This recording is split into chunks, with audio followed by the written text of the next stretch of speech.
Okay, cool.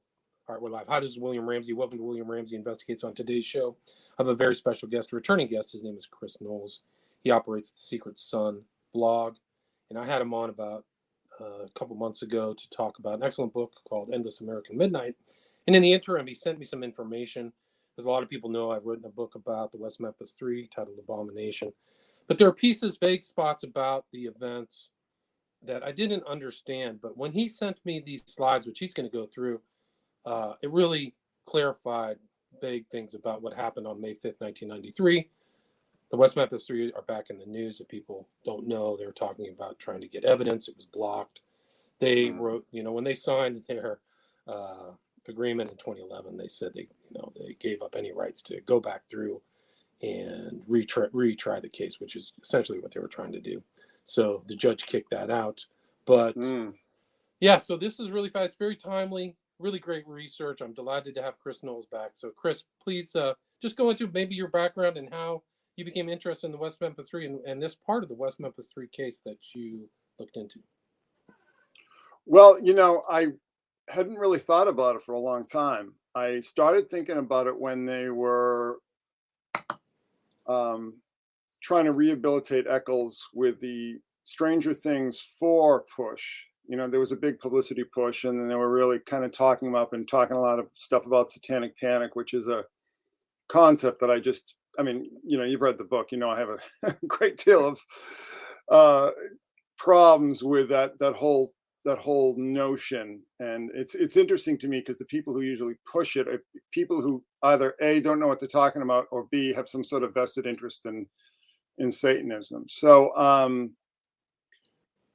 I hadn't really thought about it for a long time. I mean, I was just going along with the crowd. I mean, I hadn't paid a lot of attention to it, but I actually bought like 2 of the benefit CDs. I got the original one, which I think came out in what was that, 2000? And then I got the Black Flag one in 2003. And, I think I might have seen the first Paradise Lost, and I just took it for granted. I just believed the arguments because I didn't really have any context not to believe it. I hadn't really looked into it. And, the Paradise Lost documentary is an excellent piece of propaganda. I mean, it's very persuasive, largely because of all the information that it omits. So I guess a few years ago, I started looking into the case again, and I think it was back in 2016. Interestingly enough, I think it was because of Stranger Things, because I started looking into, a very mysterious program called MK Often, and I was writing a series of posts called Uncle Sam's Secret Sorcerers, and I started looking into the West Memphis case again, and I just came away with a conviction that these guys were guilty. And the interesting thing about it, I don't know if I wrote about this in the book, but I remember there was a case much like this when I was growing up, of a boy who had been was walking home from school and was attacked by 2 very much two types very much like like Miss Kelly and Eccles. And they beat him with bullwhips, and then they shoved fireworks down his pants, and then they threw him off a bridge. So, I mean, I grew up in the 70s, in a pretty strange area. So I was very much familiar with the kind of violence that people like this can commit. And I remember all the cases from the 80s. I mean, the interesting thing is just how much, satanic crime there actually is, and how much of it is just downplayed by the media whenever they discuss these issues.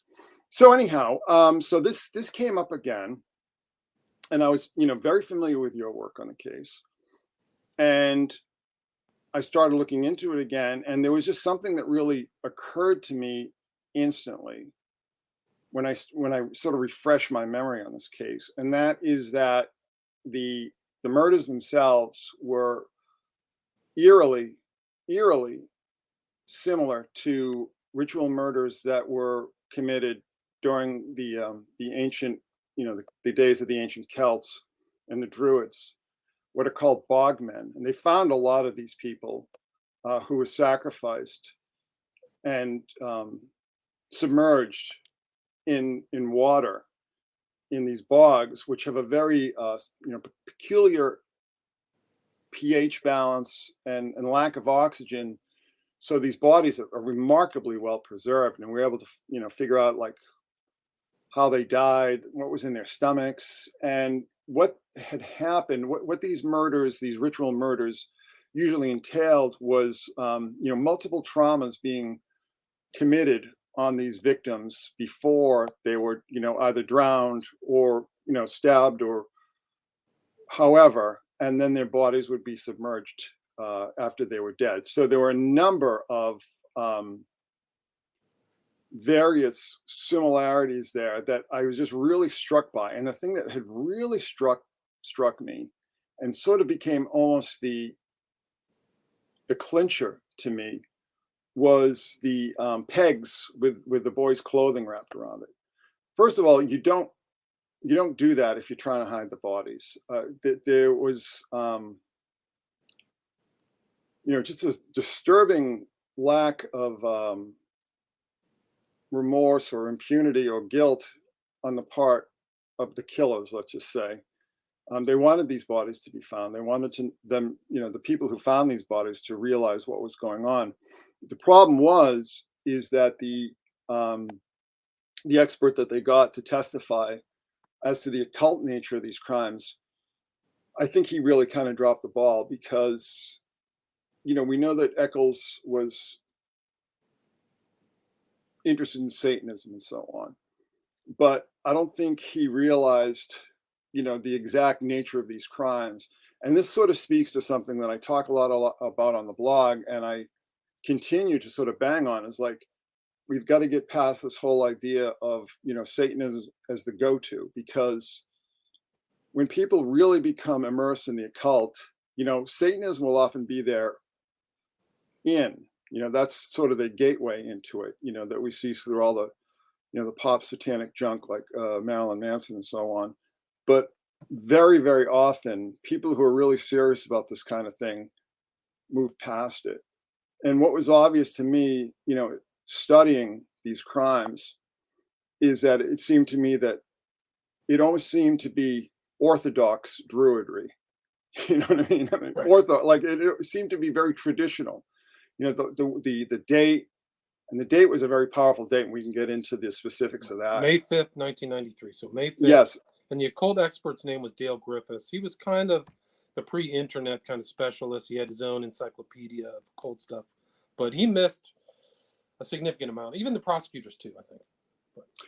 Well, you have to understand that this, like you said, this was almost 30 years ago, and we didn't have the kind of sophistication about a lot of this information that we do today. And a lot of this information about the bogmen, the peat bogs, was very scholarly, was very specialist.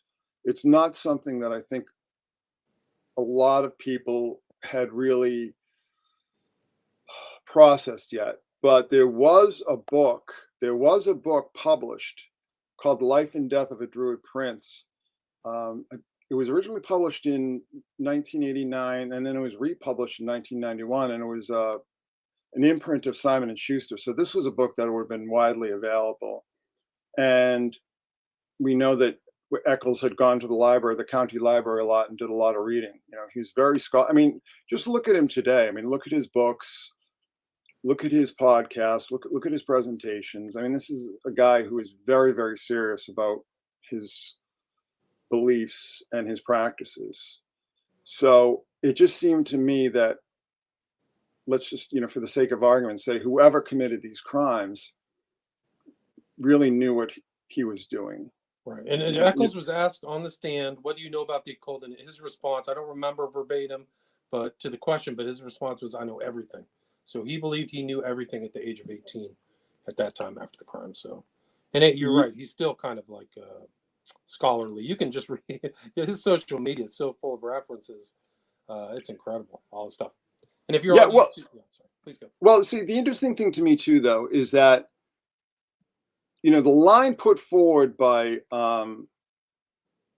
the people supporting them Was that, oh, these were just, a bunch of heavy metal kids in some backwards Arkansas town, as if this was like the Footloose town, that was like stuck in the 1950s or something, that nobody listened to heavy metal. Nobody knew anything about heavy metal. People just assumed that if you listen to heavy metal, you're a devil worshiper or something, as if this wasn't totally mainstream music, this is, Right. the absurdity of it is kind of stultifying. I mean, you've had bands that, were very explicit in their interests, or at least their use of satanic imagery, becoming very mainstream in the 80s, bands like Slayer and Venom and so on. So I just find this whole argument to be incredibly specious. And I think that it was really based in politics and not in criminal law or in the facts of the case or in the history of the case. So, for people who aren't familiar, the basic facts, May 1993, second grade Stevie Birch, Christopher Byers, and Michael Moore were viciously murdered in a wooded area commonly known as Robin Hood Hills in West Memphis, Arkansas. Three locals, this is Jason Baldwin, Damian Eccles, and Jesse Miskelly, were eventually charged with the slayings, with Eccles given the death sentence. Having spent 18 years behind bars, the three, originally convicted of murdering three young boys all those years ago, suddenly walked out of prison free, men, in August 2011. Copping Alford pleas, Eccles, Miskelly, and Baldwin all stood in a Jonesboro, Arkansas courtroom and pleaded guilty of first and second degree murder charges while simultaneously asserting their own innocence.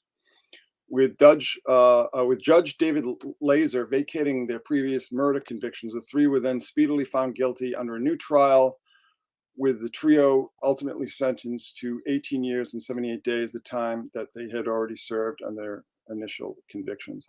And truth be told, you have a lot of people who committed pretty heinous crimes that would serve, 18 years or less. So, but the fact is that they were convicted, and then they pled guilty, and then they were, found guilty again. So it's like, I don't think the people who champion them, really understand. Again, they're so conditioned by Hollywood just to think that this, West Memphis, right across the river from a major metropolitan area, right? I mean, right across the river from Memphis, a large city with a long history. The assumptions are really based in Hollywood and in propaganda, political propaganda, rather than in, again, criminal law or basic facts. So this slide just talks about the search for the boys, and we don't have to go into this. One of the things that I want to stress here is that I'm not focusing on the facts of the case as far as the investigation and so on and the trials. My interest in this, and the reason why I've done this presentation, is that I'm just interested in the specifics of the murders themselves. Because like I said, as soon as I really dived into the specific details of these murders, I'm just like, this is somebody doing their own version of druidic ritual sacrifice. Okay. And we know that these guys, just to add to your presentation, we know they were walking around in cloaks and staves. They had staves. The boys were beaten with a staff prior to being drowned. There were cranium wounds consistent with being hit with a stick. The sticks were missing. They might have been found. So there's other things consistent with the case that I know of. And just to add to, Eccles, and you show in your presentation, people see this, he was featured kind of in Berlinger's part 2 to the Blair Witch Project, I think, was the Blair Witch follow-on, or Blair Witch 2. There was an Eccles-like figure. And apparently the season 4 of Stranger Things features this guy Munson, who is an Eccles figure. Mm-hmm. And so it ties into current events. And this is the Stranger Things is whole wrapped up in a lot of my research. They have a lot of 11s, but they feature one of the kids' name is Byers, which you showed in the first slide of your presentation. Was Mark Byers was one of the victims. So, and they had all the visuals for the West Memphis 3 are included in the first season of Stranger Things with the bikes, the kids driving, kind of drifting around the city by themselves and a lot of stuff like that. So it gets pretty deep, but sorry to interrupt. No, not at all. This is just going to some of the details of the case, but I think one of the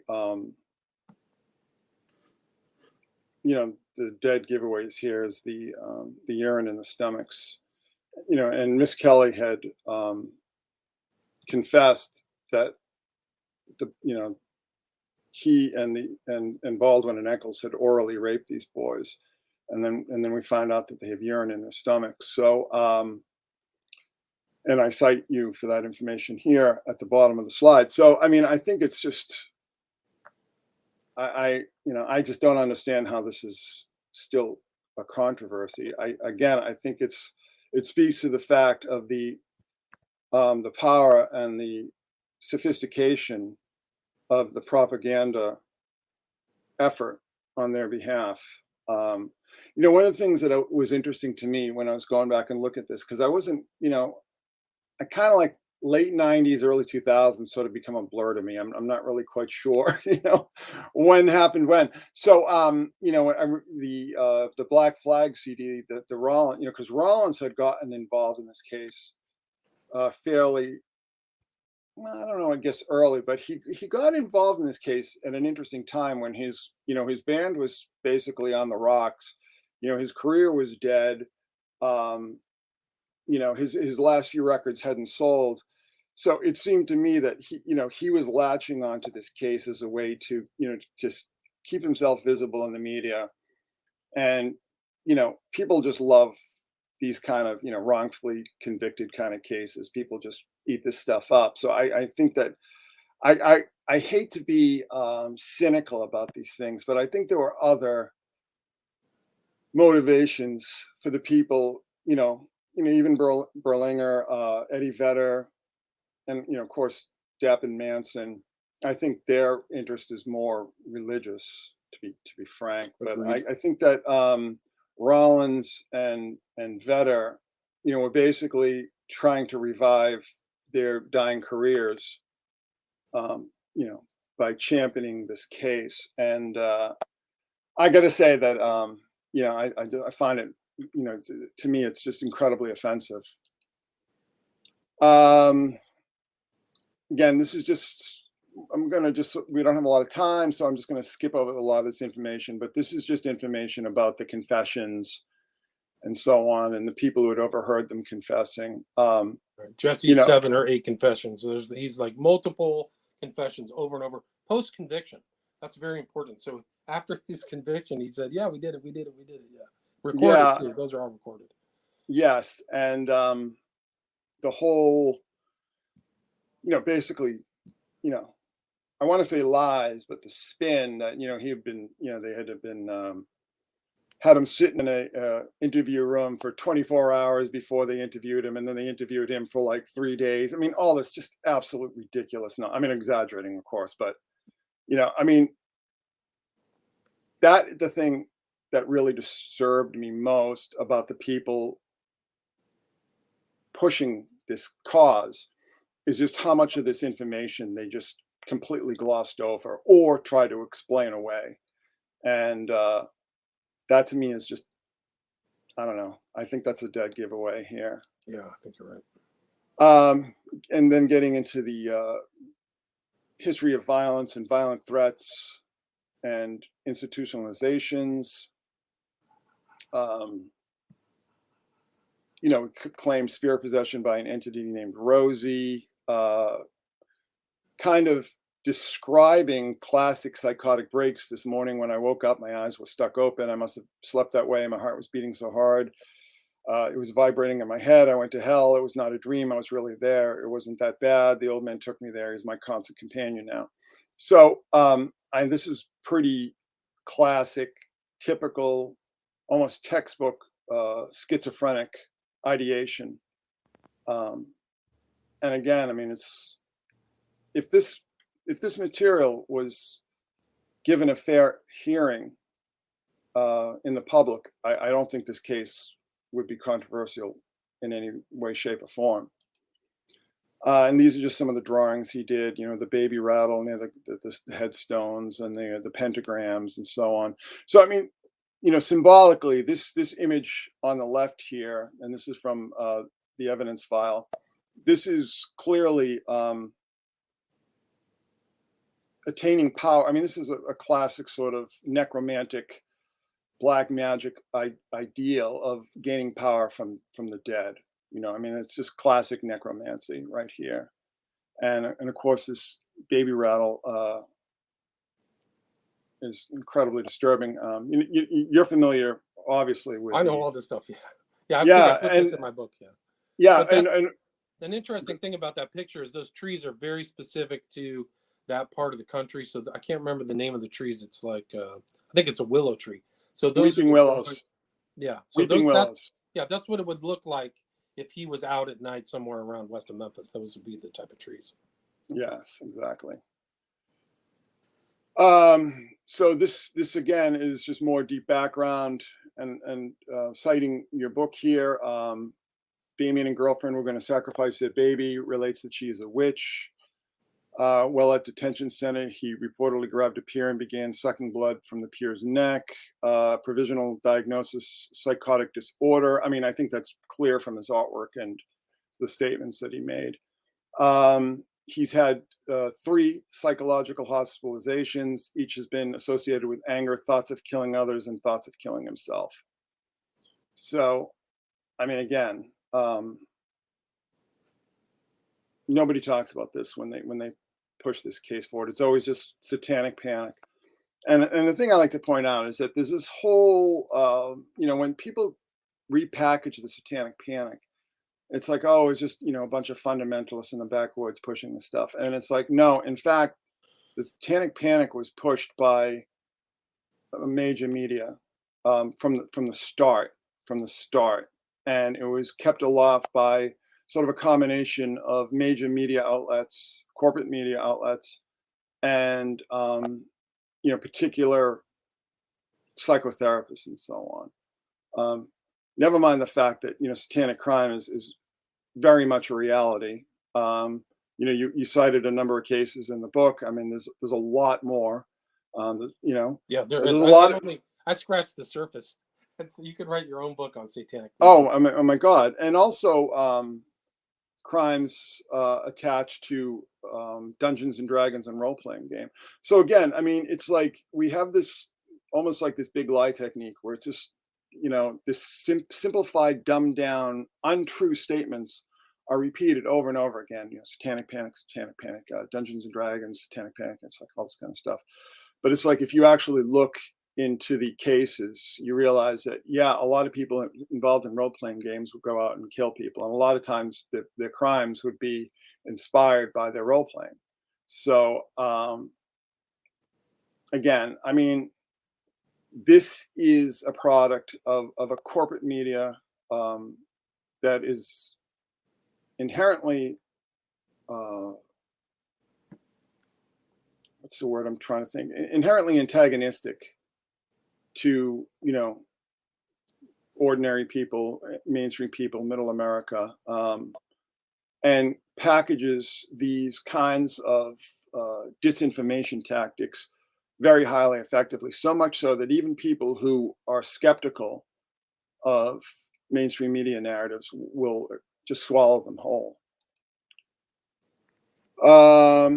Okay, so this is just talking about these documentaries and the record albums put out, the compilation albums put out.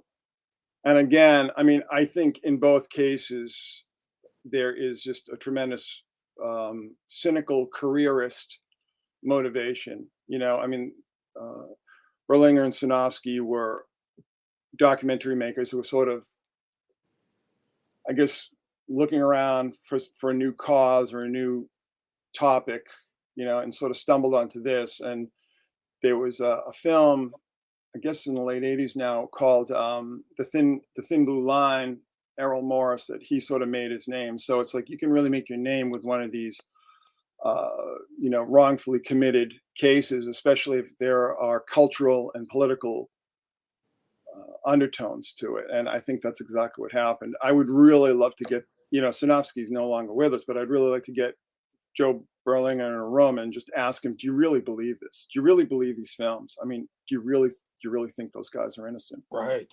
I would really So like important. And there's tons of axes to grind if you are kind of a coastal person against the flyover people, because I think that was the subtext of a lot of those, at least the second and third documentaries, was look at these rubes, look at the, Southern things, look at the fundamentalists, the Christian fundamental. They featured like religious guys from, I think on the second, even the first, I think they had a pastor on there.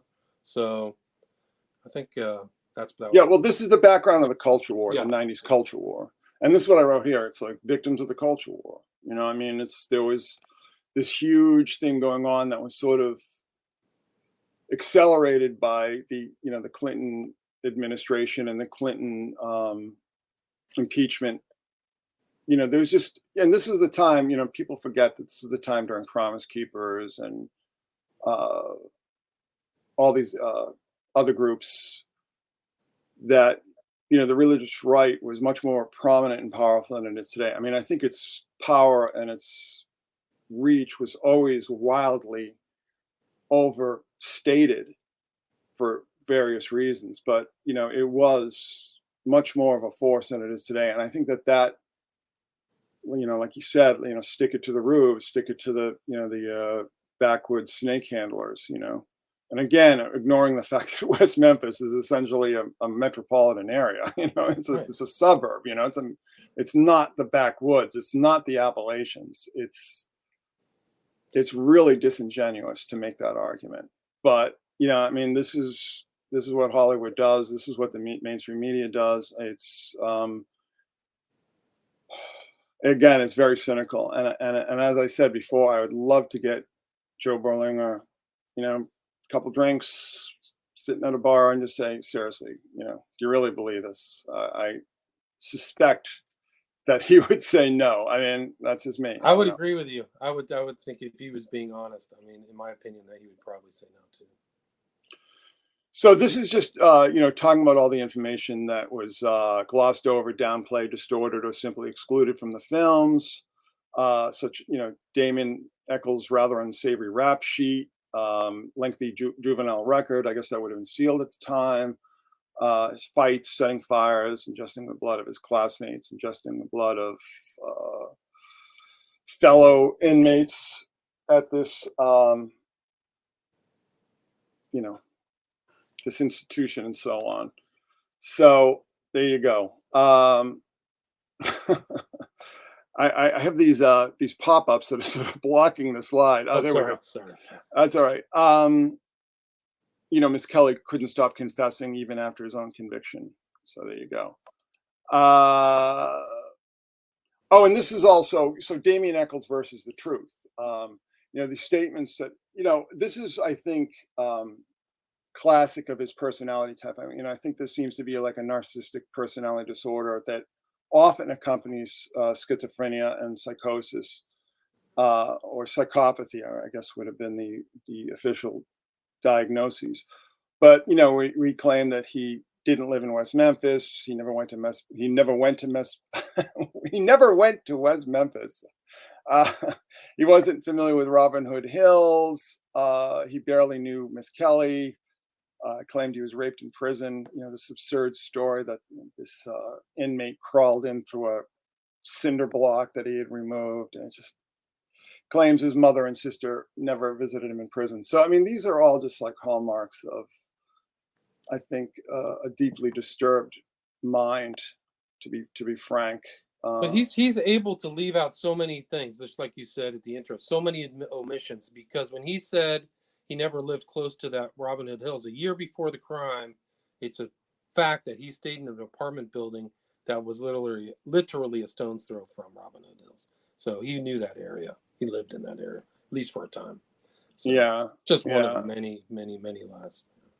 He says this stuff on Larry King, and Larry King is Mr. Softball. Larry King, I'm sure Larry King didn't even know the facts of the case, and he's certainly not going to press him on it. So there you go. Same with Piers Morgan. You can watch that interview with Piers Morgan, and Eccles is making hand gestures, the whole bit. And Piers Morgan is just throwing these underhanded pitches. It's incredible. Same with The View. I've gone over him in The View too. So Yeah, I'll have to rewatch that, I guess. yeah, that's something. So you mentioned Dr. Dale Griffiths, expert on occult killings, trappings of occultism, data killings near a pagan holiday, and that's, I think, a huge mistake. It wasn't near a pagan holiday; it was a pagan holiday, and I think these are the kind of things when you say like near a pagan holiday. I think that sounds weak to a jury. I mean, they were convicted anyway, but I think that when you say these kind of things, it tends to mitigate the effect because, as I said, I mean, this was a pagan holiday. This was not near a pagan holiday, and it was actually a very highly charged pagan holiday.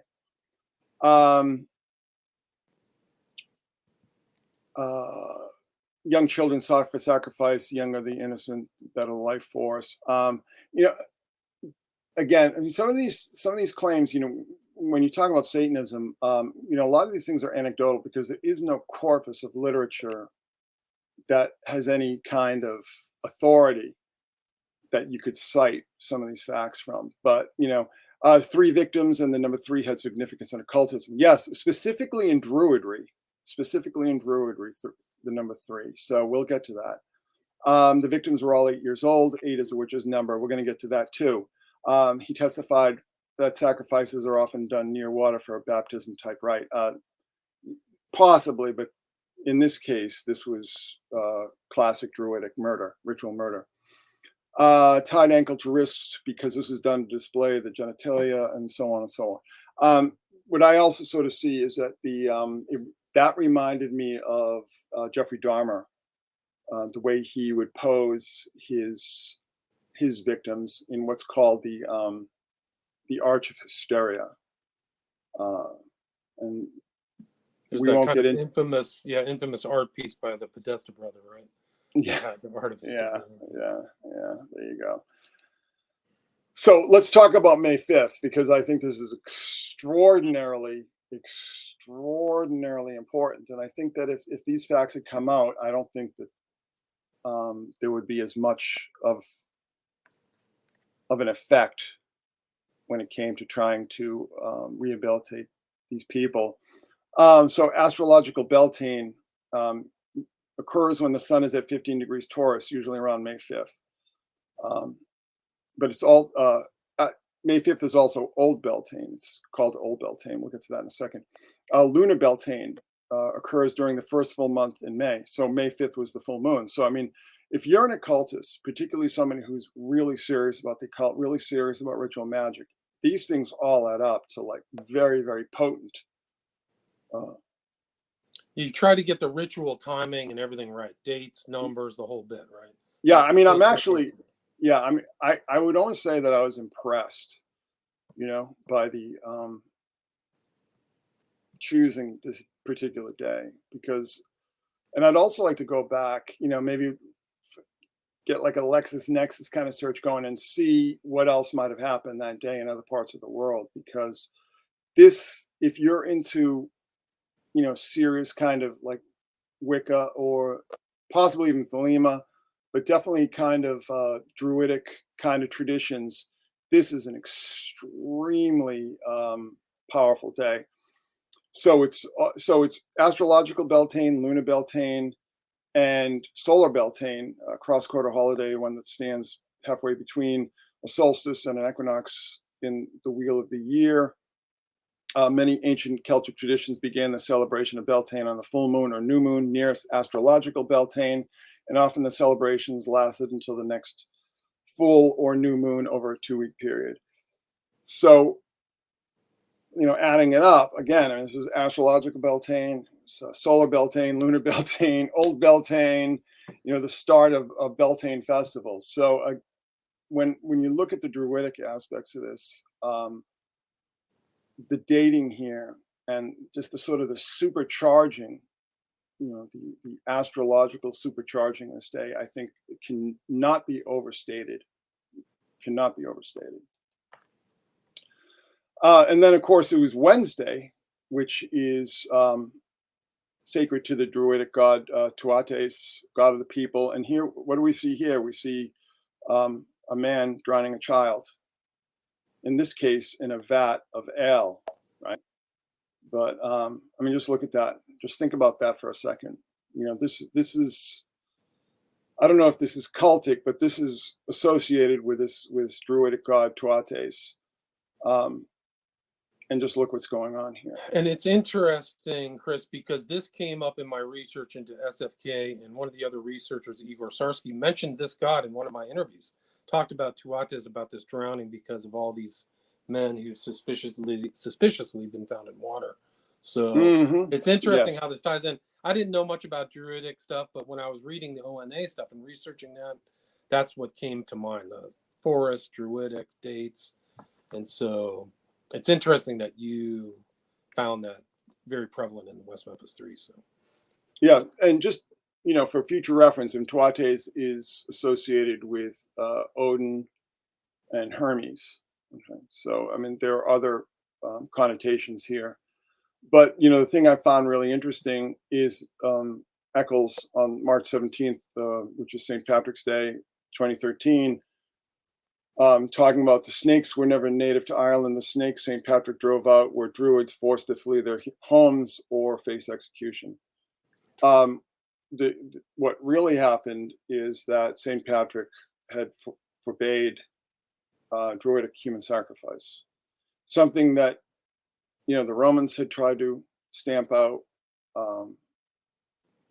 Right. So Caesar's invasion of Gaul, the Druids were there at that time. This is what, 2,000 years ago, 2,50 years ago. But there was like all kinds of writings at that time about the Druids.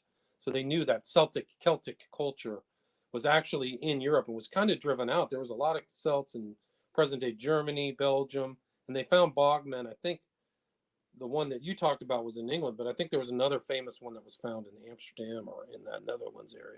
Yeah, so, all over the Northern Europe. And the interesting thing, so Celtic really refers to more a culture and a language than a genetic disposition. I think that druidic type human sacrifices were not just unique to the people who practice as druids. They were also widely practiced, by people who worshiped Odin.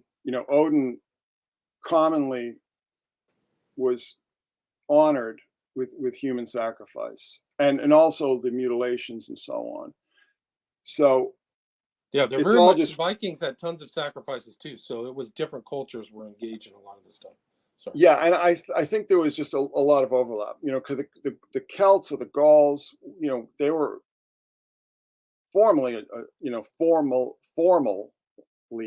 not formally, but they were a Germanic tribe. So I mean, I think there was a lot of overlap in practices and beliefs. But again, the Nordic and the Vikings for Odin, Wotan, whatever. And in this case, and I think that these are specific cultural and linguistic differences. And I think the underlying practice, I think, has the same roots. Okay. So again, I mean, and like I said, I mean, Odin, so it's Wednesday, so it's not only sacred to Tuates, and we see this drowning of the child here, but also sacred to Odin, okay, or Wotan or Woden. Wednesday is Woden's day, right? All right, so where is my, here we go. So Beltane sacrifices. According to 17th century historian Geoffrey Keating, there was a gathering at the hill of Weesnach, each Beltane in medieval Ireland, where a sacrifice was made to a god named Beal.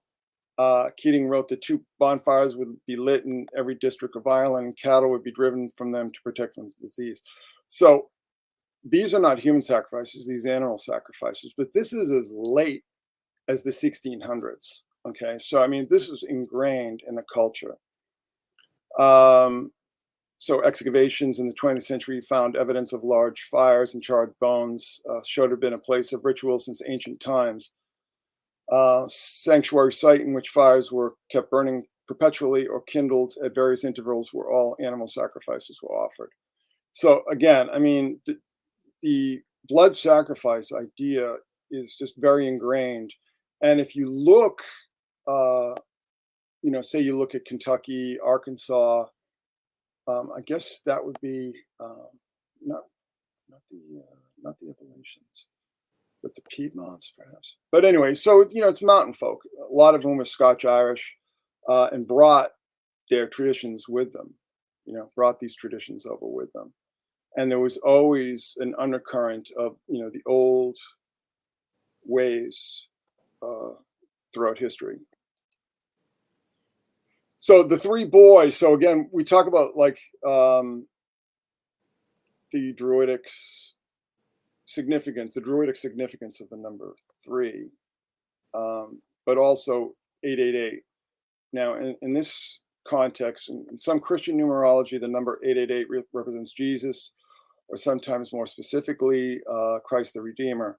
This representation may be justified either through gematria, by counting the letter values of the Greek transliteration of Jesus' name, or as opposing value to 666, the number of beast. So again, this is 888. And, what we see is evidence that these boys were not chosen at random. They were very specifically chosen, in my belief, because this was, sort of like a religious war kind of sacrifice, And I mean, I can sort of tell you stories, maybe at a later date, of somebody who I'd met once, who was a rather notorious person, but hadn't done these kind of crimes, but had seen himself as sort of like a warrior against Christendom, and had drifted into Satanism and the far right. And that's something that I find really interesting today too, is that there's this tremendous effort, PR effort, on the behalf of these satanic groups, when somebody like me who's older, and probably you as well, it's like I had always seen Satanism as being sort of like the handmaiden of extreme right politics. They always seem to go together, in my experience. But anyhow, so this is just a witness testimony. Damien and Jason are going to West Memphis, and they're going to get these boys and hurt them. And one of these cult meetings, a photograph of not just some boys, but these boys is passed around. And I guess these would be the meetings at Stonehenge, which we can discuss. Ms. Byers talked about her son coming home a month before and saying that some strange men all in black had taken his picture. He also stated that Damien had been watching these boys and stalking these boys. So, I mean, the symbolism here is just very interesting to me. Again, the druidic significance of 3, but also this 888. And, 888 is almost sort of like a number sigil that has been used in some Christian traditions to symbolize Christ. And also the symbolism of Robin Hood Hills. I mean, it's just like, it almost seems to be like overkill with the symbolism. You know what I mean? And I don't know how much of that is intentional. I mean, I guess Robin Hood Hills was an informal name, right? It wasn't necessarily an official geographic designation. Is that correct? That's correct. I think it was just a place that they called where they would go and play. I don't even know how it got that name. Well, so the interesting thing about that is that Robin Hood has been claimed for pagan witch cults. There's an author some people might know about, Margaret Murray. She had sort of posited this whole existence of a witch cult in medieval Europe, and that Robin Hood was very closely tied to him. And it has to do with covens and witches' meetings and so on. So, I mean, I would really like to find out, where the symbolism derives from. I mean, was this just something the kids had come up with? But there either were way, other stories. There were other stories, Chris. People who lived across there said they saw hooded figures going in there, that there were markings on trees. So there was something happening even before in that area prior to May 5th, 1993, according to the statements and rumors that were circulating around there. Yeah, that doesn't surprise me. And, I don't want to go too far afield in speculation, but I think maybe less so now, but I had always gotten a weird vibe that there were other people involved in these crimes, in addition to the three.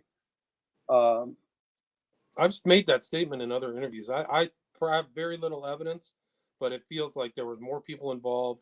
There was a weird event at Bojangles a lot of people know about. You think that that's the perp, but that might have been somebody there. He showed up in blood and excrement or mud and was acting, locked himself in the room, weird stuff. And then that blood was mysteriously lost out of the evidence room, which is weird. There were also statements on just no, one go more, ahead. just one more thing. On the night of the death, somebody got into a cab in West Memphis and asked the cab driver to drive them 400 miles. The cost didn't matter. And so I think that the guy paid out a couple $100. But that was another weird story. And we know from the statements that are included in the court records that these guys, Eccles and at least Eccles and Baldwin, had some kind of elder occultist that they mentioned. They called Lucifer. And that was the you can look it up. It's the Alvis Clem. Alvis Clem testimony. So it's in the statement that he gave to police. It's actually recorded. It's really fascinating. But he verifies a lot of the stuff that happened at Stonehenge, which is also totally strange to bring it into the Druidic stuff. And then the modern version of the Stonehenge, the Georgia Guidestone, just blows up last night. So yeah, isn't it? It's it's quite. I don't want to say it's fortuitous, but it's quite synchronistic. It's we're very discussing this after that day. Yeah. One more thing, Chris, is that if you look at the cover of Abomination, that picture of the downward-facing pentagram is taken on Stonehenge. I got that picture from the court records, so you see that on the cover. Yeah, so it's really strange. So that's Stonehenge theme, and we can go into the monoliths and stuff like that, which isn't really part of this case, but is part of the modern occult environment. Yeah, definitely. So there's something weird going on with the text alignment here, but anyhow, again, as I was saying, peat wetlands in Northwest Europe are well known for the bog bodies. The wetlands provide cold, acidic, oxygen-free conditions which prevent decay and mummify human flesh. Similar evidence of grisly murders has been seen in other bog bodies found in Britain, Denmark, Germany, and the Netherlands. Also other places as well, Scotland and so on. And in the case of the two Irish bogmen, the study team says they were probably used as sacrifice to pagan gods. While both bogmen appeared to be aristocratic dandies of their day, they still met horrible deaths. So again, I mean, the thing that really struck me is that these bogmen sacrifices, tortured, mutilated, beaten, broken bones, dismembered. Again, this kind of like overkill and trying to inflict as much trauma on the victims, the sacrificial victims, as you can before they're submerged. And again, I mean, that's really one of the things that struck me insofar as the parallels between bogmen murders and the West Memphis murders. Okay.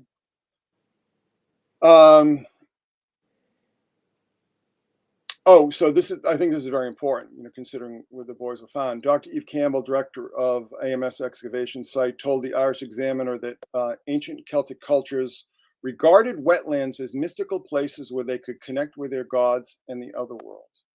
Okay. So, I mean, this is something that's traditional, that wetlands, marshes, swamps, and so on are like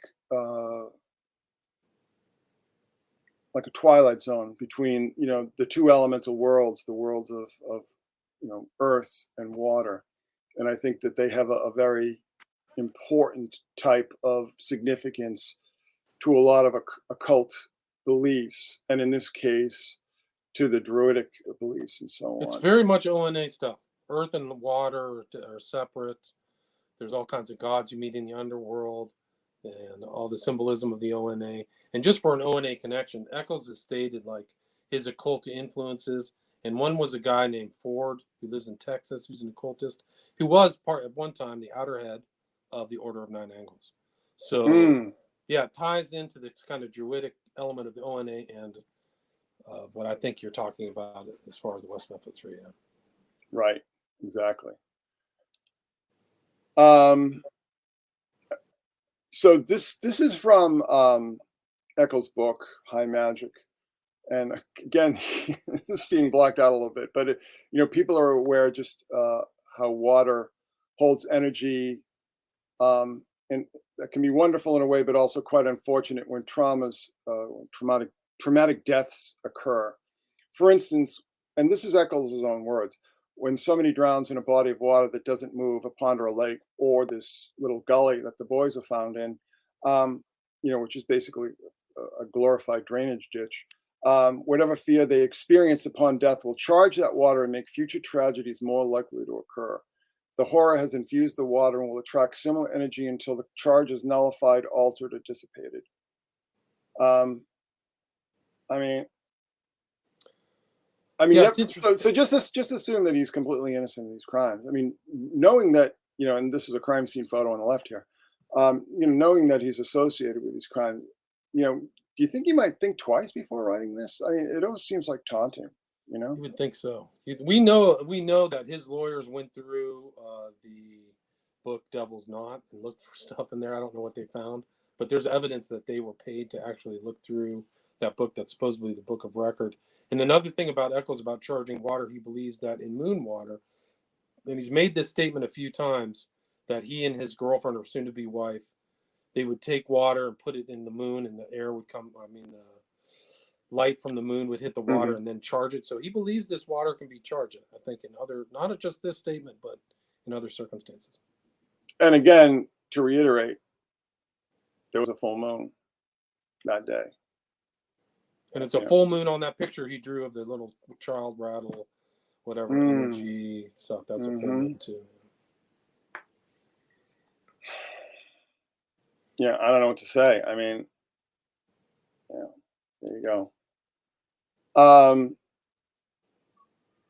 So again, quoting your book, Branch had evidence of a beating similar to Moore, but there was something more horrifying, a deep wound on the left side of his face. It looked as if his face had been bitten. Christopher Byers in this case, had endured an awful wound, as well as penis and scrotum were cut off. I believe his scrotum was removed, but his penis had been skinned, which is important details coming up here. So look at the poses, the way that the boys were posed, and the bogmen, the way the bogmen are found, bound. Bogmen are also bound, wrist to ankle, same ways. So, I mean, just look at those pictures.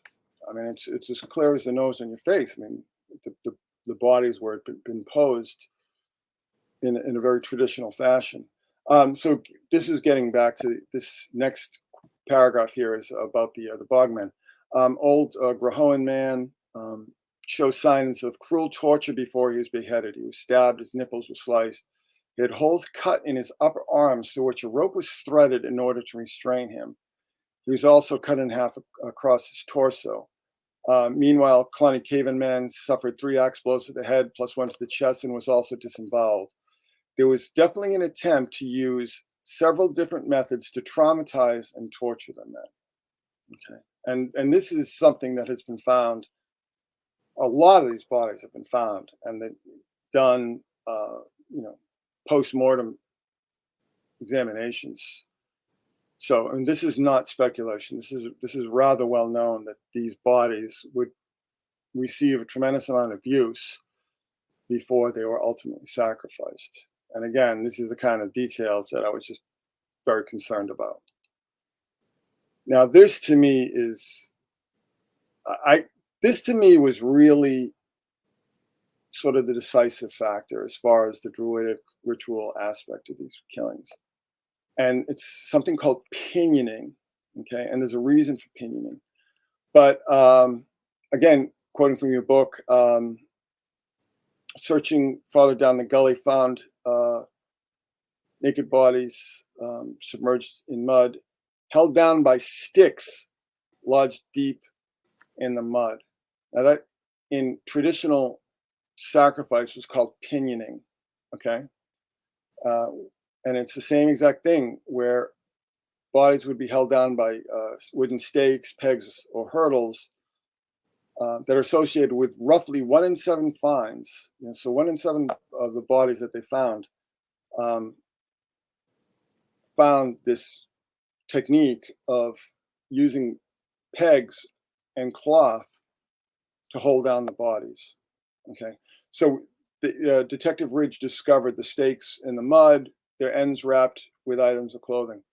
I mean, this was not somebody trying to cover their tracks. This is somebody who was very proud of what they had done and wanted the world to know about it, in my estimation. You don't do that. It's just basically like a big neon sign saying bodies are here. You understand what I mean? So this is getting back to the Bogman again. The discoveries are generally held to be restraints designed to pin bodies down in bogs, as Tacitus, the Roman historian, famously noted when he observed that Iron Age tribes drowned traders in miry swamps under cover of wattage hurdles. The reason for their use may have been to protect against the revenge of the ghost or preventing their spirits from escaping the bogs. So it isn't just to hide the bodies, because I don't believe that the bodies were meant to be hidden. Again, you don't put stakes, and it was their clothing, right? Yeah. So you don't put stakes with the boys' clothing for all the world to see if you're trying to hide the bodies. So I don't believe that these boys that they were trying to hide these bodies. I think that it was part of the ritual. Part of the ritual, yeah. Part of the ritual to imprison their spirits in the swamp or the gully or the peat bog or wherever you can mention. So so this connection with Stonehenge, that they call this area, this abandoned cotton gin covered with occult graffiti, clearly. They called it Stonehenge, or in this case, Stonehenge. Right? So we've got Robin Hood, right? Right. We've got Stonehenge, okay? We've got this gully, which is, essentially miry water, okay? We've got the pinioning, right? And then we have, the supercharged date, right? The supercharged date, very highly significant in any, and I'm not talking people who are necessarily involved in like Satanism or black magic, but this date would have been very significant to people practicing Wicca and so on.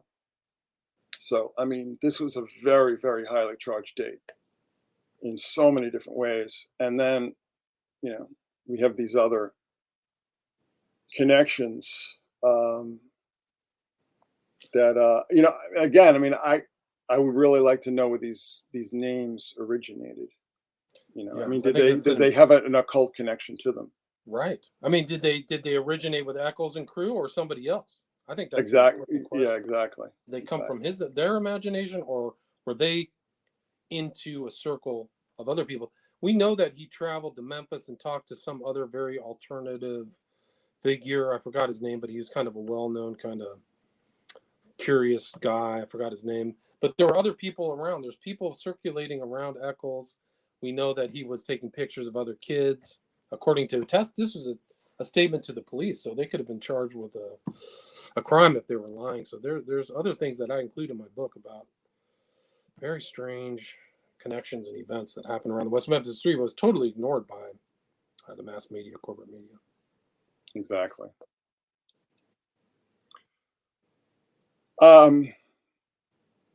So I guess Mara Leverett wrote that book, right? Right, Devil's Monk. Exactly, yeah. So this is quoting Eccles himself. Okay, this is a direct quote. I was interested in Stonehenge. It aroused my curiosity. So then I went and looked up the Druids. I would go off on like research binges. His own words. All right. So there you go. one of the arguments, so when I first brought up these issues, one of the arguments that people present to me is like, oh, well, how did he know this stuff? Or how did they know this stuff? And it's just, well, first of all, it was published, right? This material is published. And if you go to any library, with any kind of decent historical section, you're going to be able to find this stuff. I mean, never mind an occult section or section on witchcraft or anything, just basic European history. You're going to be able to get full access to all this information. Yeah, anthropology or stuff like that. There's whole stories about the burning of witches and a lot of this druidic stuff and how they tried to get rid of it. It's all historical. Yeah. And also the that book I mentioned, The Life and Death of a Druidic Prince, which is or Druid Prince, which was a mass market paperback. You there? Yeah, I'm here. I just dropped. Okay. Yeah, so I mean that was a mass market paperback, and if it wasn't at like the local Walden Books or Barnes and Noble, I mean, it would definitely be at a library, especially a county library. So again, I mean, this whole notion that this was like deep in the Appalachian backwoods, and they didn't know anything about druidry, and they didn't know anything about these people were just like, heavy metal was just like some weird thing that just like dropped from the sky, some alien virus. It's just the absurdity is just Absurd, yeah. The political assumptions are just really ridiculous. I think ridiculous. Yeah, I think they poisoned people's ability to really look at this whole case clearly. I think that's. So, one of the things that I pointed out, so, I mean, like, this is Memphis right here, right? And how many miles is that? It's 8 miles from downtown Memphis, where the bodies were found. I mean, come on. You know what I'm saying? I mean, Memphis is a major metropolitan area with a long history. This isn't, this isn't the backwoods. This isn't like the deep mountain redoubt of snake handlers and so on. I mean, this is a suburb. A suburb. Yeah. There's like a bunch of big hotels there now, and in the area where the body was found, there's a what is it, like an Embassy Suites or something, or a Comfort Inn or something. And there's this is a metropolitan area, and just this idea of like,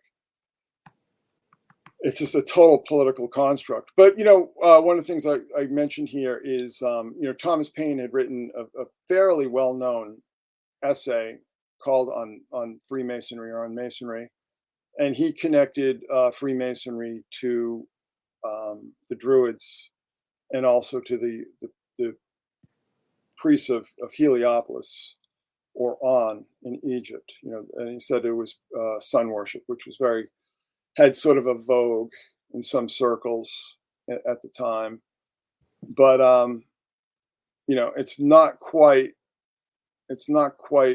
exactly parallel with the Memphis Pyramid here, but it's close enough. I mean, it's just a few seconds off, right? I mean, nearly parallel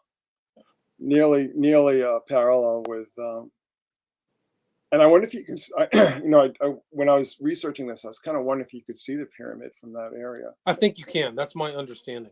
And one of the strange things is, like, after the crimes in 1993, the mother of Eccles and his sister were involved in a really suspicious incident at the river's edge in Mississippi, underneath like the pyramid, the shadow of the pyramid, where somebody got shot, died, who was, I think, living with them or a friend, and then somebody hid the gun.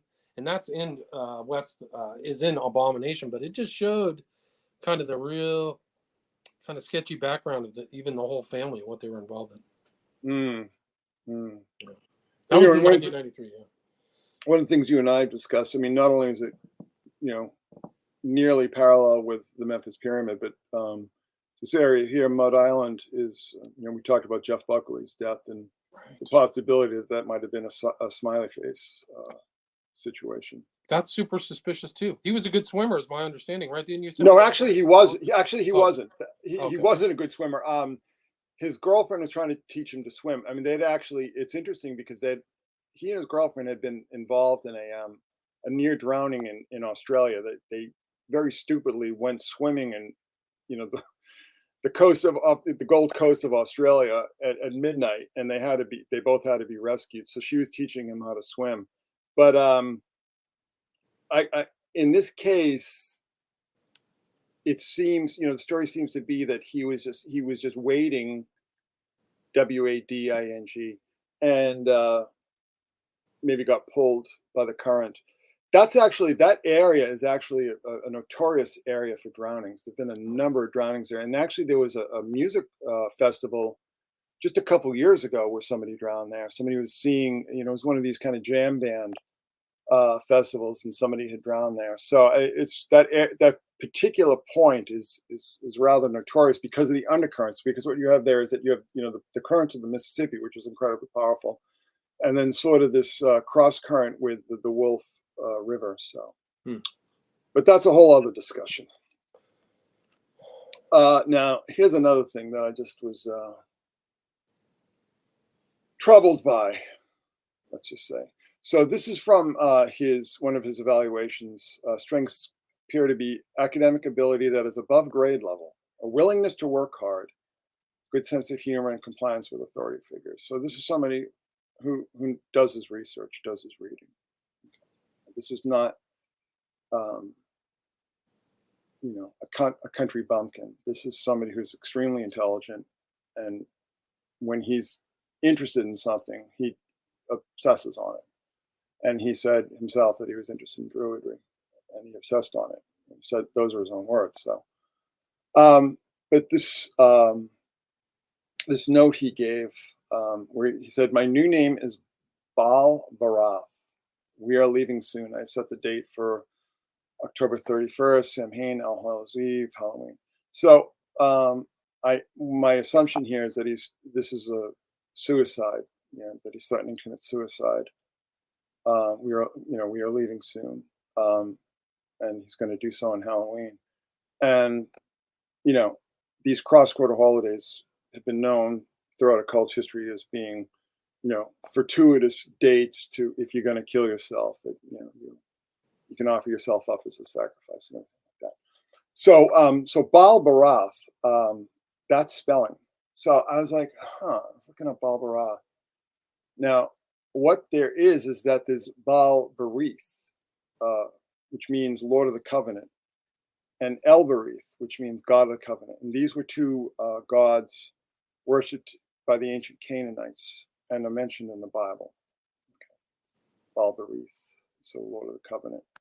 Now, the term was, the name was passed down into Hebrew as Baal Berit, without the H. Applied to the father of a child at a circumcision ceremony. And that's sort of the operative tell here. So Baal Berit became a term for the father of a child at a circumcision, what's called a bris ceremony, right? And then I mentioned, one of the boys, later identified as Chris Byers, was covered in lacerations and had the skin from his penis and scrotum removed. So, I guess you would say that was like a rather extreme circumcision. Okay. So, just look at the chain here. And I think in Jewish tradition, the boys are circumcised at 8 days. Is that right? So there's another 8. Is that correct? I have to double check that. That comes to mind. I think the bris is at 8 days, but I'll have to look that back up. That may be so. That's even more disturbing if that's maybe the case. Somebody in the chat can look that up. Yes. So it's Baal Barath, which is either his, sort of like a portmanteau of his own making, or it's just him misspelling Baal Berith. But this connection, this modern connection with circumcision is, again, very troubling to me. Very troubling to me. Just on top of everything else. Just on top of everything else we've already discussed. I don't know. Yeah, well, you can go into what Baldwin supposedly did with his what got cut off. So Oh, jeez. So Navad says it's on the 8th day, so he's confirming that. So that Oh my I think goodness. that so the Jewish circumcision bris is on the 8th day of the men's boy's life. Mm. And the interesting thing too is that circumcision comes from, it's originally an Egyptian. That's right. I'd like to see, because there's the connection with the Egyptians and the Druids and all that other kind of stuff. But so, but there's also the rites of spring. Beltane, May Day. This is the big spring holiday, and what we had is a number of castrated gods associated with the rites of spring. Agdesis, the Gali, priests of Kybele and Attis, Attis himself, Aphrodite and Adonis, but also Isis and Osiris. So you have a number of these sort of fertility gods associated with these spring rituals and ritual sacrifices that are also associated with castration. Okay, so like I said, when I was really kind of adding this up, I said so partly in jest, but it's like this seems like orthodox druidry, like trad back to basics. I mean, this is like, wow. and it's rather well studied. So again, that Balberith associated with castration associated with Beltane and other spring rituals and so on, pinioning. I just really got the sense that let's just say whoever committed these crimes, right, planned them out meticulously and was very well read. I think you're right. Yeah, it's amazing. Yeah, this research is incredible, really. But there's also sacrificed male gods. This is Orpheus, and then the Adonis River. So I guess this gully is a drainage ditch, but it fed into the what's the name of that river? The 10 Mile River. Right. Yeah, 3 Mile was the aqueduct they built to drain off into the Mississippi. So it was supposed to have been built to keep from flooding, keep the area from flooding. It was called the 3 Mile aqueduct. 3 Mile something. Yeah. Okay. Yeah. So I mean, this is almost like a twofer because you're getting the connection to the river, but you're also getting the stagnant water. You understand what I'm saying? So this is what I'm saying. It's like, I mean, if these crimes weren't so horrific, I'd be impressed by the attention to detail here. And this is just sort of, I guess the rest of it is just kind of editorializing, I guess. But we have, the producers of Paradise Lost here with Baldwin, and then we have Eccles here wearing his sunglasses at night with Genesis P. Orridge, Throbbing Gristle. Now, so the interesting thing about Genesis P. Orridge, so I talk about this, and you've talked about this over and over again with the Order of the Nine Angles and so on.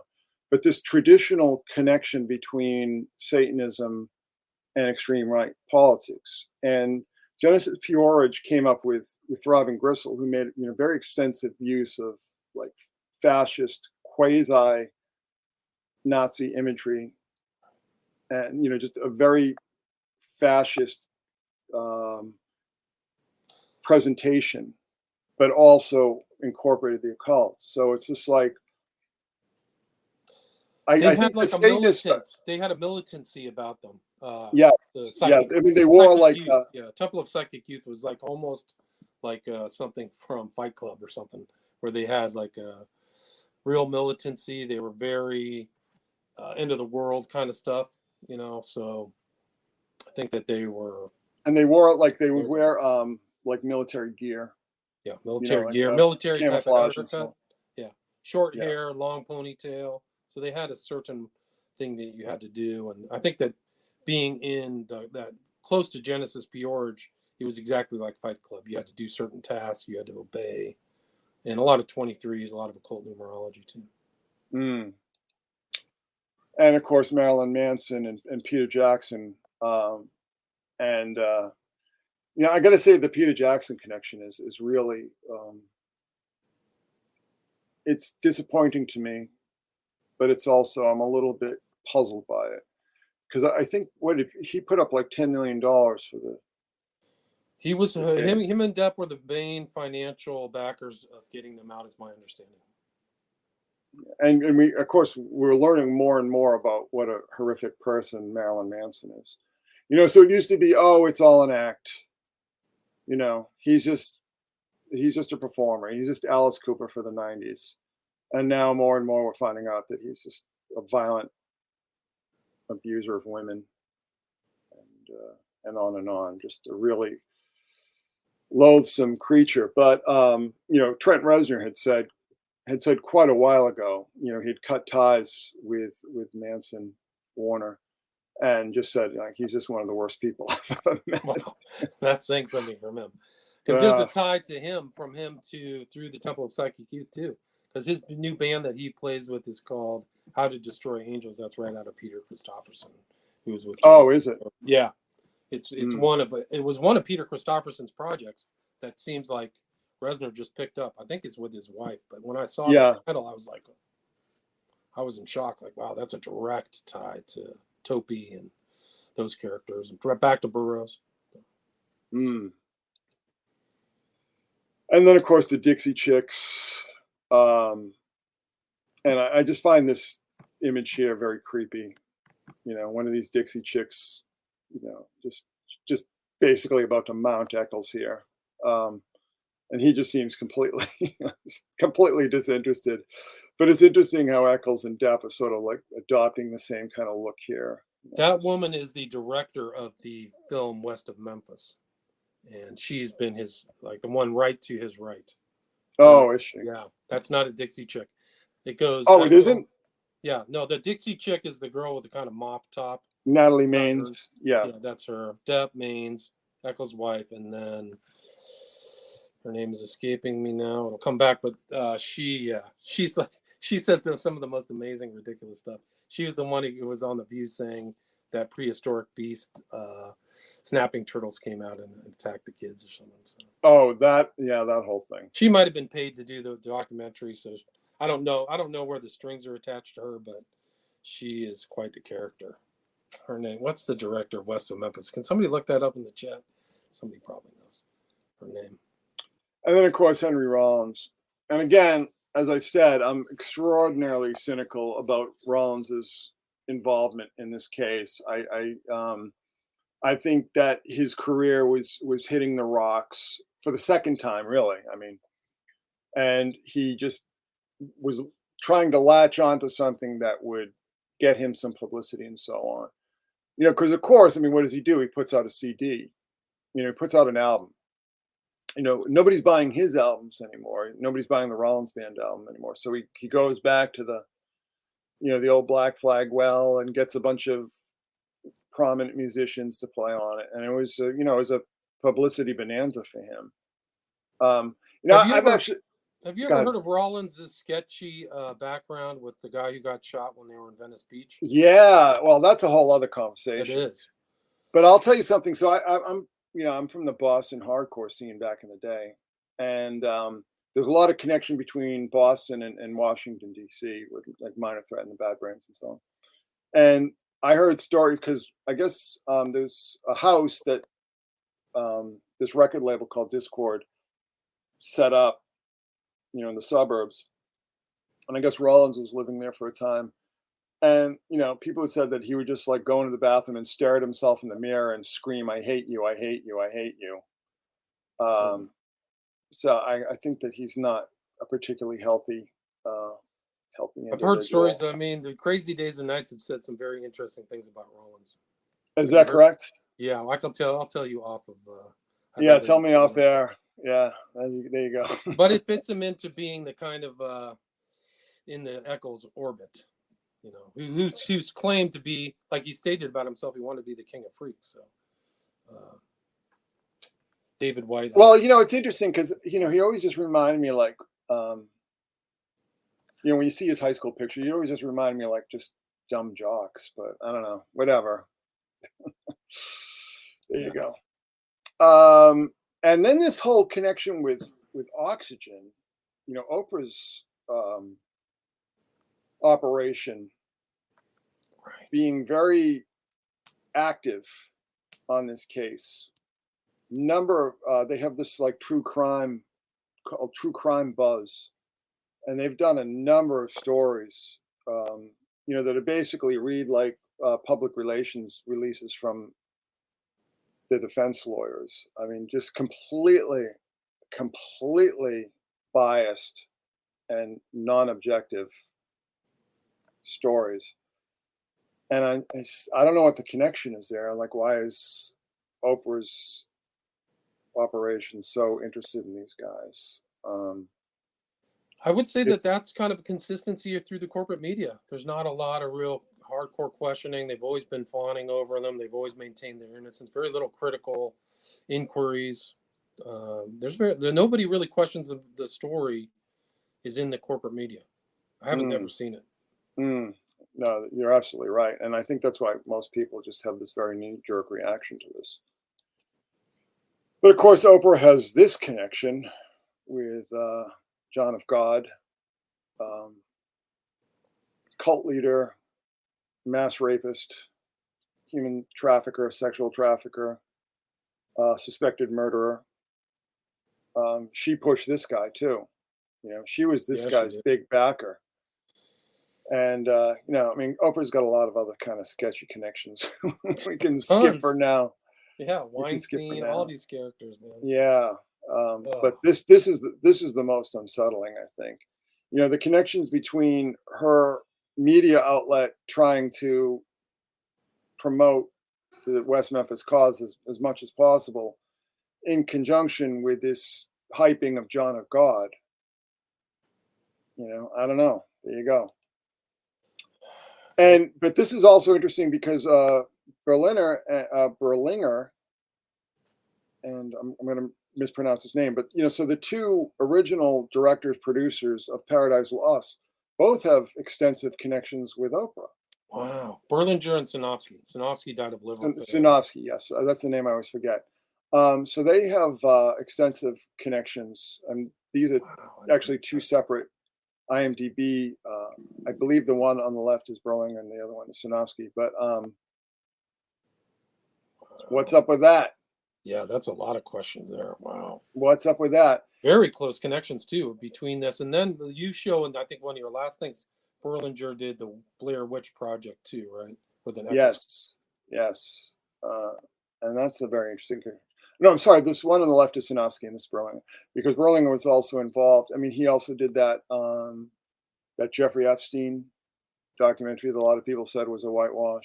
Yeah, I think you're right. But also, this is a very interesting connection here. This connection I read about in Endless American Midnight, because this is from my basically literally my backyard. Whitey Bulger, he did this documentary, which is actually it's a very well done documentary. United States of America versus Whitey Bulger, and it's about the whole situation with Michael Connolly and the FBI, all done under the aegis of Robert Mueller. Where basically they were just using Bulger as a sort of a cat's paw.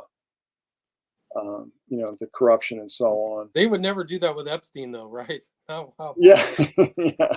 But so I mean, I'm sure and a lot of your viewers know that Bulger was sort of MK Ultra's star pupil. Yeah. Star pupil.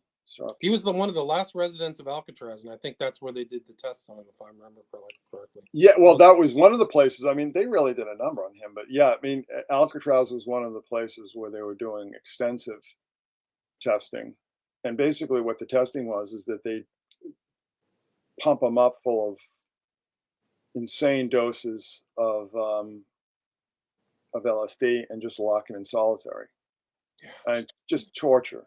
I mean, torture. It was torture. Like literal Nazi stuff, literal like kind of Auschwitz kind of stuff. Yeah. And again, the book Shadows, Blair Witch. That's yes, a Joe Berlinger film about occult murders. So there's an interesting connection there. The movie was a huge flop, though. It was kind of a joke, actually. Very widely panned. But It's very strange because the Blair Witch Project was a huge success for a total indie film, right? Micro budgeted indie film, and then this one flopped. yeah, it was pure profit. So again, so there you have it. There you have it. Oh, also the 3 and the 3. So there's a 33 here as well that we can see. I think you're on the money, though. I think that the Druidism was never really ever looked into, to my knowledge, as Because who would? Like, who would? Like, this whole thing. It's like, who even thinks of that? I mean, who would ever think like, oh, this is Druidic? Because it seems so obscure. Like, who would be like that into Druidry that they would meticulously plan this traditional, like I said, Orthodox Druid human sacrifice on this incredibly highly charged ritual date? Who would think of that? I didn't think of it until a few weeks ago. So that just goes to show you. And I don't even remember why. I think I was reading like a news story about the Bogmen, and that sort of refreshed my memory as far as this topic is concerned. But yeah, but it's like they brought it back. Like all that stuff died off, or at least in the States, was like the Christianity. As the Christianity declines, these old traditions are popping back. These old movies, Wicker Man, Midsummer, and these old ideas, man, they come back. The paganism comes back, and it's mixed in with these occultism, and I think this Druidism. It's the same with the ONA.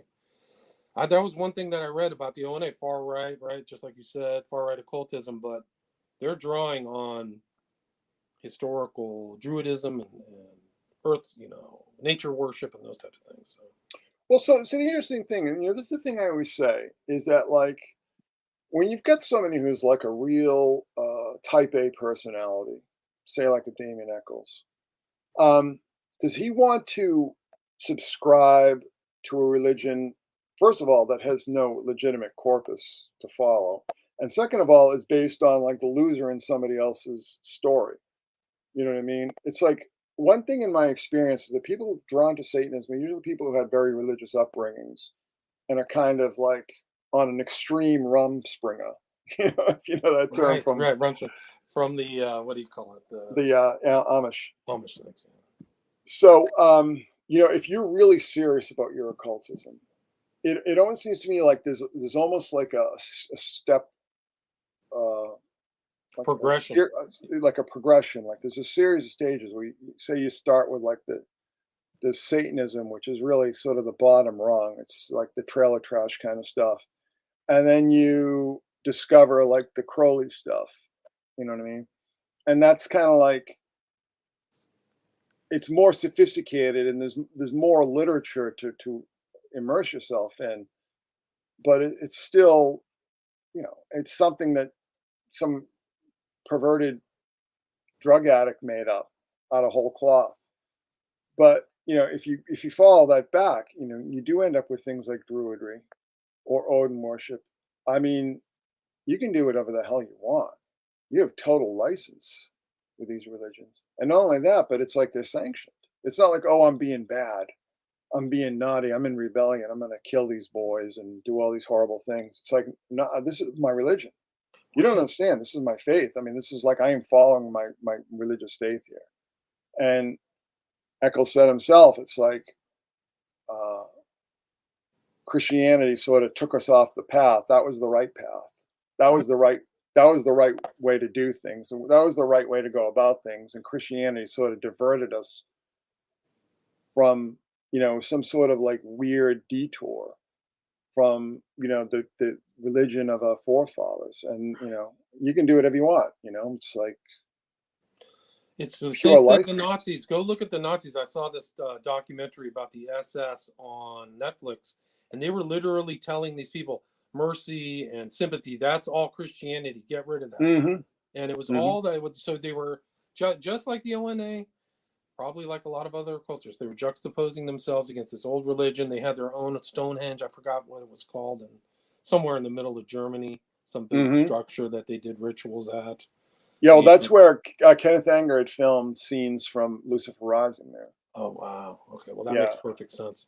Yeah. So I mean, so what they're quoting there is it's like Nietzsche and Ernst Jünger.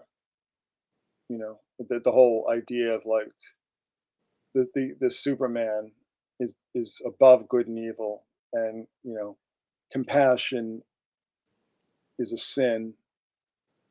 All these kind of ideas. I mean, these were very popular in the late 19th, early 20th century, and made their way into Nazism. Yeah. I think probably through some of these weird post-theosophical groups, you know, some of these occult groups, like Tool Society and so on. Right. Like it was, yeah. It's the. But you know, so another interesting thing. So, like, I mean, I'm sure you're all over this, but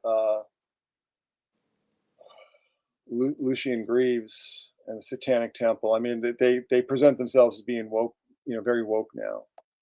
But you know, his big obsession was the process, and the process. And I mean, I'm not exactly sure. I'm sure you're all over that, like, but I'm sure there's a lot of continuity between the process and the ONA. Similar, definitely. I mean, there's definitely a lot of thematic similarities there. But so Greaves was very obsessed with the process, but was also involved in the republication of Ragnar Redbeard's Might is Right. Right. And even did the illustrations for it. So there's, I mean, there you go. So like I said, I mean, it's like if people can sort of look away from like the satanic aspect and start seeing these deeper occult streams, many of which go back a very long way. And like you said, like all these esoteric groups that are sort of on the fringe of extreme right politics that see these old blood sacrifice rituals as being, you know, indigenous, as being like traditional, as being the faith of their fathers and so on. Right. So, you know, there you go. Yeah, no, I think you're right. I think that's really it. Is people can't believe that people are going back to that old paganist religion and really becoming it.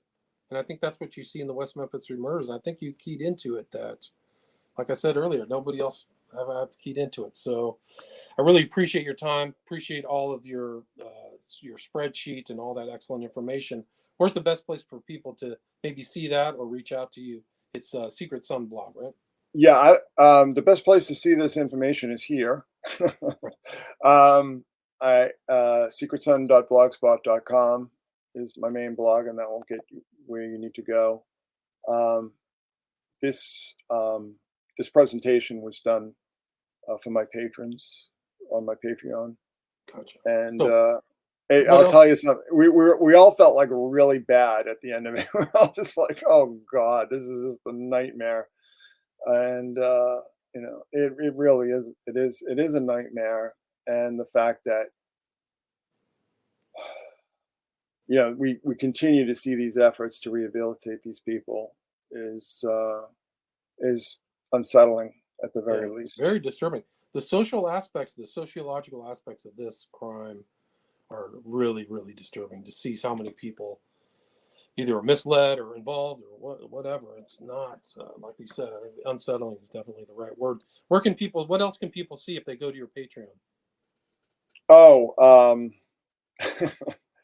a lot. I actually constructed an index for it that I put on a separate blog. I'll link to that on the Secret Sun. There's a tremendous amount of material on there. Live streams, video messages, PDFs, books, articles. There's a lot. You got a lot of bang for your buck there. You know so what I mean? People can check out. And if you send me the link, I'll try to find it after the show, but I'll put it in the links to this show and on my podcast. So the Secret Sun and then the Secret Sun Patreon shows. And you've output so much stuff, especially in that book, Endless American Midnight. People can read through that and see all the stuff that you've written on too. Because there's a lot of information in that book. Yeah, so I recommend a lot that. of information. So Chris Knowles, anything else you'd like to add, or anything I missed before we wrap it up? The one thing that I would like to add is that you know, like in this case and in similar cases, you know, like I talk a lot about Mithraism and a lot of the symbolism that we see that's very Mithraic, Statue of Liberty, for instance. Um, I think that we really need to understand that these older religions, these older, you know, what we might call pagan religions, they never really went away. They were, you know, a lot of them were practiced in underground settings. And B, they're coming back. They're coming back. And, you know, I don't make judgments on people's beliefs. I make judgments on people's actions. And the fact that there are certain belief systems that are held among very powerful people that they feel give them complete license to do whatever they want to whoever they want, I think is something that we really need to be cognizant of, because it's a very serious problem. And like I said, and I'll say again, you know, look past Satanism. You know, I think when people get serious about this stuff, they leave Satanism far behind. They really do, because they don't need it. Right. I mean, yeah. I mean, it gets into kind of how you define Satanism, what Satanism is, but it could be just paganism, which to maybe a Christian is adversarial and antithetical to their beliefs. But one guy's paganism is another guy's Satanism, I suppose. Mm-hmm. But thanks so much for your talk. Really informational and really, I think you got it on the nail, hit the nail on the head. I mean, I think there's something else druidic involved in this crime, something I never even looked into. So I really appreciate your research and your time. So Chris Knowles, Secret Sun, blog, and Patreon. Thanks so much for your time. Thank you. All right, take care. Stay there. Stay there.